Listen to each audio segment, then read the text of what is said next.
All right, kids, after Kamala Harris lost the 2024 presidential election, politicians, pundits, and everyday people across this country tried to figure out what happened. And this has, evidently, led to future presidential candidates seeking help and getting it from the wrong places. You guys are posting these cringe videos on social media. What are the videos? What are the ones that I don't know, most this cringy? like harmonious thing of like 22 senators all saying the same You thing. didn't like that, yeah. I didn't like it. What do you- go what do ahead, you- go do more of that. What do you do? Please. But what do you do? Seriously, Charlie Kirk, give us some Get advice. better ideas, Governor. That's California Governor Gavin Newsom being told by Charlie Kirk to get better ideas. And in case I'm saying it wrong, the guy whose ideas involve questioning if the flight he's on is safe once he sees a black pilot on an airplane recommends improved messaging to number 3 on this 2028 Democratic primary poll after being asked for advice. And before I continue, seeing how we're flipping the script, Gavin Newsom told Charlie Kirk that his 13-year-old son wanted to meet him. Probably in the middle. That's a jokey joke about Newsom being a centrist. Enough of that for now. Today we're going to talk about number 7 on that list I just displayed. Someone who shows that in America, anyone can become anything. And the founding fathers are looking up from hell like, So blasphemy, you're blasphemy, blasphemous. It's blasphemy, blasphemy. Stephen A. Smith. For the sake of this episode, I'm going to pretend like this man doesn't have a possibility to become the president of these United States. But in a country where an actor and a real estate magnate / reality TV star became leader of the free world, and a YouTuber's name comes up for that office all the time due to the fact that he's our best hope to get a house in this economy, Stephen A's chances aren't zero. He emerged as a nominee to become the left's Joe Rogan after Kamala Harris failed to make it on the Joe Rogan Experience podcast for one reason or another right before the 2024 election. Then she polled poorly among young men. Then commentator Ellie Mistal posted this message. People saying Harris should have done Joe Rogan are missing the point. That wouldn't have helped her. Liberals need to build their own Joe Rogan. Somebody who can speak to the people he speaks to without being a guy who wants to kiss ass to billionaires like Elon Musk. The Joe Rogan Experience boasts 14.5 million subscribers on Spotify as of March. And an Edison research study found that the audience is very male, but extremely nonpartisan. 27% identified as Democrats and 32% as Republicans. Most significantly, 35% ID'd as independent or something else. So maybe Stephen A. Smith's time with the worldwide leader in sports can not only gather these young men, but sway them to vote Democrat, even though it's difficult to pin down exactly what Stephen A. believes. But hey, he's influential and successful. Inspirational too. We'll focus on his sports commentary because it's telling. There's a reason why Stephen A. seems to always have the opposing viewpoint of whomever is sitting across from him. Does anyone else find it weird that he is rarely in agreement with his counterpart? Almost like he'll simply argue anything for the sake of the debate. As you're about to see, what's important isn't the quality of his commentary or the righteousness or intelligence of the positions he takes. Instead, the most important thing is to constantly provoke the audience. We'll get back to this article later. Let's be nice. Let's be nice. We don't have to go there. I mean, you're not wrong, but you didn't have to say it. I mean, good Lord. Stephen Anthony Smith was born in 1967 and raised in Hollis, Queens as the youngest of 6 kids. According to him, around the age of 6 years old, his father checked out, but not before delivering a line that would impact him the rest of his life. See, while battling through dyslexia and getting made fun of by other students, Stephen A. was forced to repeat a couple of grades in elementary school. When sitting on the back porch crying after learning that he would do the 4th grade all over again, he claims that he heard his father say to his mother, "Give it up. The boy just ain't smart. He's not going anywhere." Stephen A. will go on to graduate from Thomas Edison High School in Queens, then attend Winston-Salem State University, an HBCU, after receiving a basketball scholarship to play under Hall of Fame coach Clarence Big House Gaines. While enrolled at WSSU, Stephen A. also wrote for the Winston-Salem Journal, the school's paper. It was there where Stephen A. either found his voice or just began to use it. I said, Coach, I'm not just a player of yours. I'm not just somebody who loves you. I also write for the school newspaper. I said, if you don't do something about this, I'm going to write about it. He said, F you, man. Like that. He said, go ahead and do it. Right? He said, please. I said, okay. So I went to the school newspaper. I said, this is what I'm writing. And I wrote in the school newspaper he needed to retire. After graduating with a Bachelor's of Arts degree in mass communication in 1991, Stephen A. Smith began his professional career in print media with the Greensboro News and Record, later the New York Daily News, then the Philadelphia Inquirer. He took those successes and setbacks along the way over with him to TV when he started out at what used to be CNNSI before moving to ESPN. It's then, in the early 2000s, when Stephen A. gave us moments like this. They gave up Kwame Brown. Who first cares? rounders. I could care less. Kwame Brown is gone. The City of Angels, Hollywood, just should be celebrated. Throw a parade already, whether you win a championship or not. This man was a bona fide scrub. He can't play. No disrespect whatsoever, but I'm sorry to tell everybody the truth. The man cannot play the game of basketball. Smith worked on a number of ESPN projects from 2003 to 2008, hosting the Stephen A. Smith Show from 2005 to 2008, and ESPN2's Quite Frankly with Stephen A. Smith from 2005 to 07. Those shows were canceled, but Stephen remained a mainstay at ESPN and all over the internet, generating meme and GIF-worthy content until he was fired in 2009 for a very Stephen A. reason. Second Chances was at ESPN. Yeah. You were let go in 2009. Yeah. What happened, Stephen? Man, I wanted more money. And they said no. I thought I was worthy of more. They said, we don't think so. Good luck trying to prove otherwise. They were right. I was wrong at the time. Wait, when did you realize you might be wrong? How about a day later after I got let go? In April of 2012, ESPN announced that Stephen A. Smith would be back on their airwaves 5 days a week, joining Skip Bayless on a show called First Take, in the network's efforts to, quote, embrace debate. Now, this is when Stephen A.'s career took off and when he changed the sports commentary game. With that said, this is also where his failure to meet the moment from time to time became more pronounced. And he will readily admit that he regularly misses the mark. It's kind of the nature of live format television. I get stuff wrong and 99% of what I say is scripted.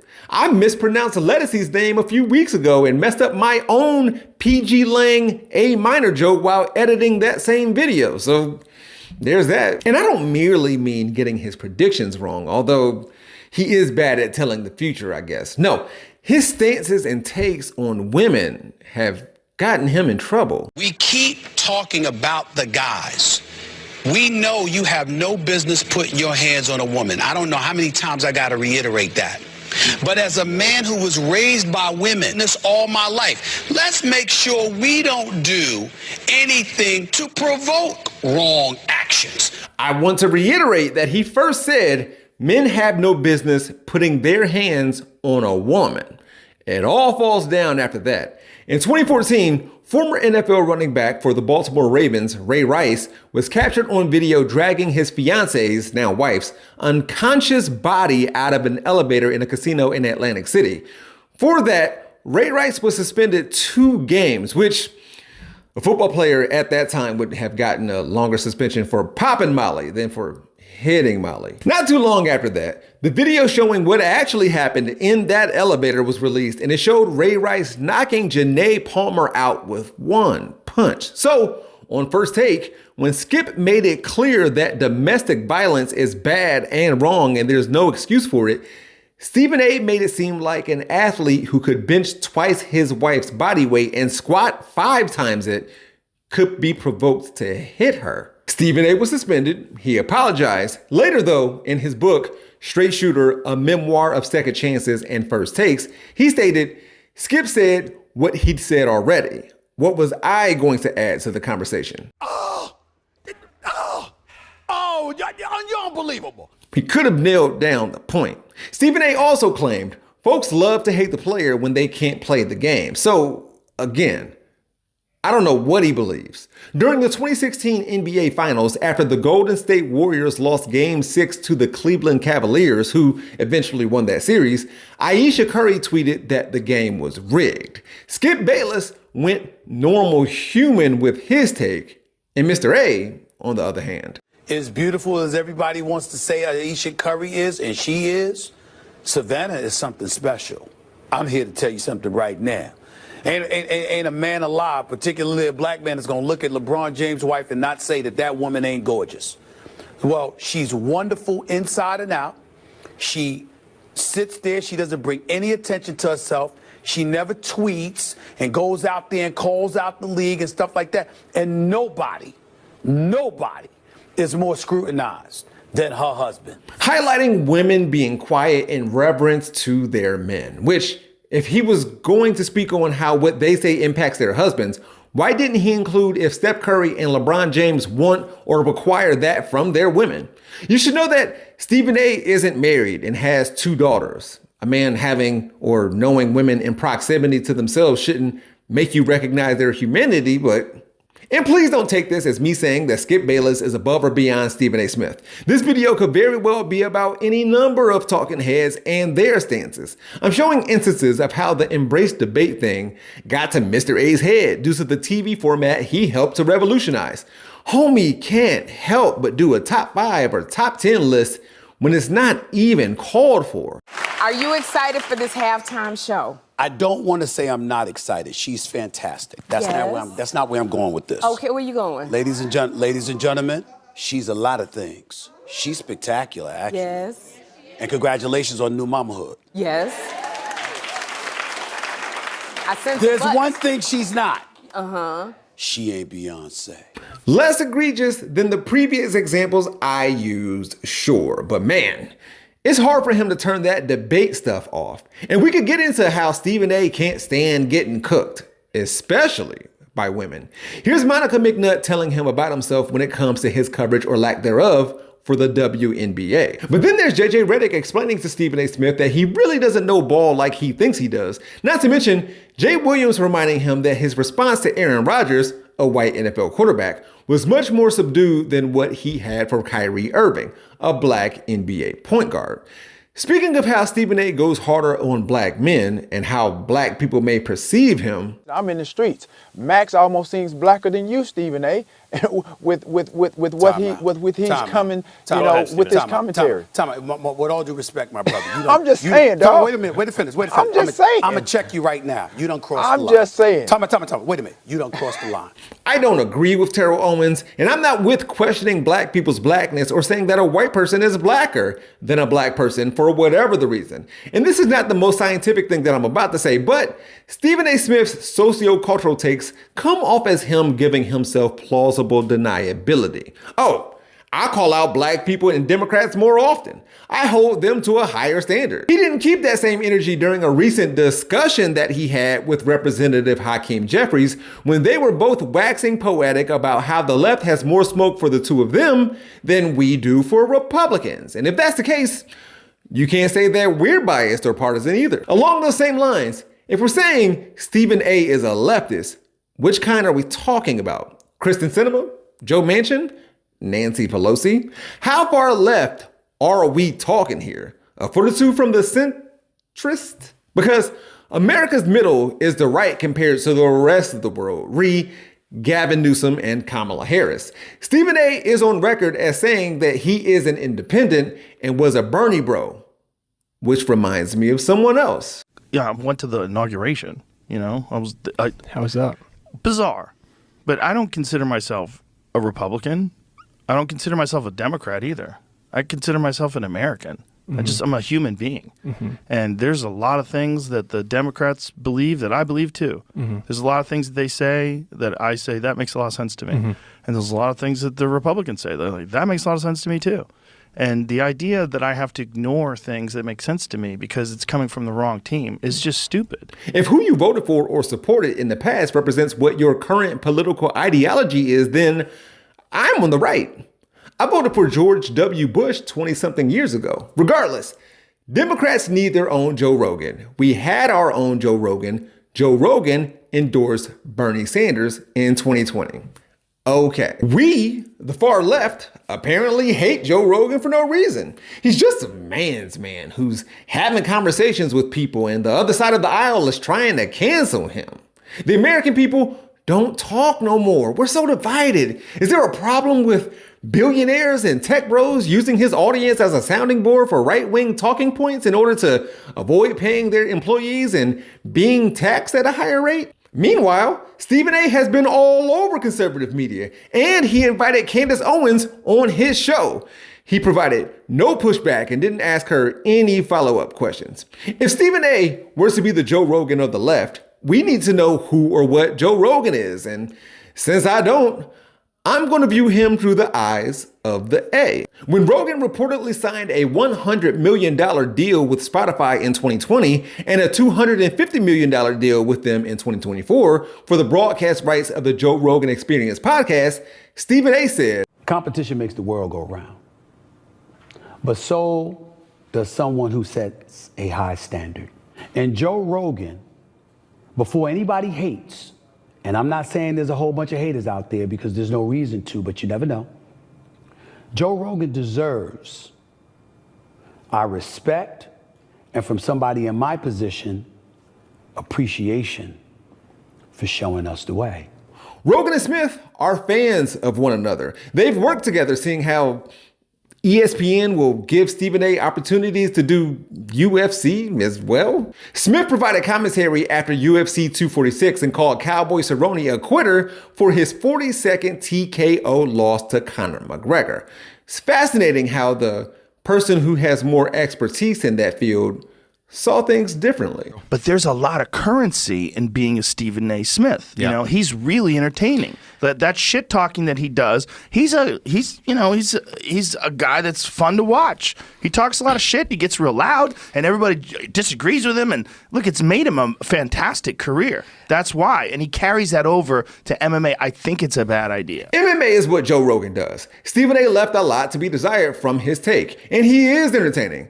Complex's second most entertaining sports personality, to be exact. And yes, he is great at talking shit. However, can you picture him studying film, reviewing data and statistics, or better yet, reading studies and analyzing policies? And don't get me wrong, you don't have to do those things in order to make it in digital media.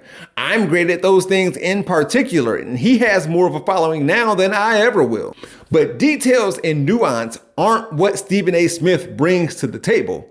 ESPN asks him to do so much so often, and he requires even more of himself by way of his presence. Doesn't give him a lot of time to do homework, which allows him to fall for a fake Twitter post and report it live on air. So, going back to that article from The Nation that I alluded to earlier, Stephen A. Smith was being interviewed by former ESPN employee Dan Le Batard in March of 2023. They were discussing the impact that Smith, First Take, and Embrace Debate has had when Le Batard said, "I hate what you two have done to sports television." You can say that all you want to. I would say, who the hell are you to sit up there and say me and him? What about you? What the hell were you, living under a rock, teaching at Miami U? You were a part of it too. You ain't innocent. I'm talking about all the imitators that you have birthed. Not that it's ignored. It's that the journalism becomes less important. It's the argument. It's the sparks. It's the debate that needs to be carried. Yeah, but where you're missing the boat, and I'm actually surprised that you're missing it, Dan, is that it's not about us. It's about the money. That's it. There it is. Yes, the debate and argue format existed before Stephen A. and Skip Bayless and Max Kellerman and his lukewarm takes ever came along. They didn't create it. They saw what was there and they maximized it to the best of their ability. I agree. Stephen A.'s positions, though, and platitudes can depend on the platform. He often leaves his lane, more like he veers off of it for the clicks to get on the tube, on air. I'm not saying Stephen A. Smith is like Tucker Carlson or will be the next Tux, although, come on. It was the fall of 1995 and I was working as a writer at the Weekly Standard in Washington. I was heading back to my desk with a takeout hot dog one afternoon when I ran into the receptionist. She asked me what I knew about the OJ trial. My instinct was to answer honestly, just about nothing. But for some reason, I caught myself. I asked her why she wanted to know. Well, she explained, Dan Rather's booker just called looking for an OJ expert to go on 48 Hours tonight. Everyone else is at lunch. Can you do it? Within a few hours, I was on my way to CBS in New York. Just last year, Stephen A. was making it known that he would be willing to replace Jimmy Kimmel in late night once he retires. Yet, as I was writing this episode, Smith signed a $100 million extension with ESPN, and he deserves it. We'll see what he does as far as political commentary on his show, or when his current contract expires. I mean, would anybody be shocked if he ended up with Fox News? I might be surprised if he wasn't in the opposition role. I know you're not talking about somebody being lucid and cogent and enunciating their thoughts with clarity, and you're bragging about Donald Trump. We can't be watching the same stuff if that's what you're doing. You ain't going to do that today. You know now, what? Lindsey Graham, hold it. Now, Senator Lindsey Graham is about to come on this show. Let me tell you now, something. that man can articulate himself very well. Not Donald Trump now. Maybe not. When you see the law enforcement, the court system, and everything else being exercised against him, it is something that black folks throughout this nation can relate to with some of our historic, iconic figures. We've seen that happen throughout society. So no matter what race, what ethnicity you may emanate from, we relate to you when you're suffering like that, because we know we have. And that's what he articulated. Next thing you know, he's having to address his desire to be president. Cut to 2025 and it's still in the news. He's still in the news, and good for him. Except for the part where LeBron James had to check him. I don't know if my carefully selected, cherry-picked clips, quotes, and anecdotes prove anything either way about Stephen A. Could he be the Joe Rogan of the left? You tell me. The similarity of their susceptibility for misinfo and need for fact checkers is odd. But, and I can't stress this enough, Joe Rogan wasn't the Joe Rogan of the left, and leftist media doesn't need a Joe Rogan of the left. Kamala Harris didn't lose in 2024 because that cop who boasted about her gun while campaigning with Liz Cheney and said little to nothing about trans people, which wasn't that important of an issue to registered voters to begin with, is a hardcore leftist. Democrats, the incumbent party that presided over the COVID-19 pandemic here in America, lost just like the vast majority of administrations and regimes across the world that were in power the previous 3 to 5 years. Damn. That's the kind of method and message that you get from leftist media. We gonna be all right. Could Stephen A. Smith save the Democratic Party? I mean, what's going on? What does this mean? Folks are nuts, number one. Number two, you know, I mean, the Democratic Party, I mean, they lost. They had a bad few months. We all know this. And even though there's a lot of qualified Democrats all over the country from a local perspective, governors, mayors, stuff like that, there's no real national voice until they've come to me. I'm half joking, but I kind of mean it. I mean, I have no desire to be a congressional figure or a senator. But if you came to me and you told me I had a legitimate shot to win the presidency of the United States of America, I would definitely consider it. The fact that I am a candidate for the presidency of the United States of America, according to the polling for the Democratic Party, is the most clear-cut evidence of how pathetic of a state of affairs that exists within the Democratic Party today. I have no business being on that list whatsoever. I am not qualified, but it just shows how pathetic things are at this particular moment in time.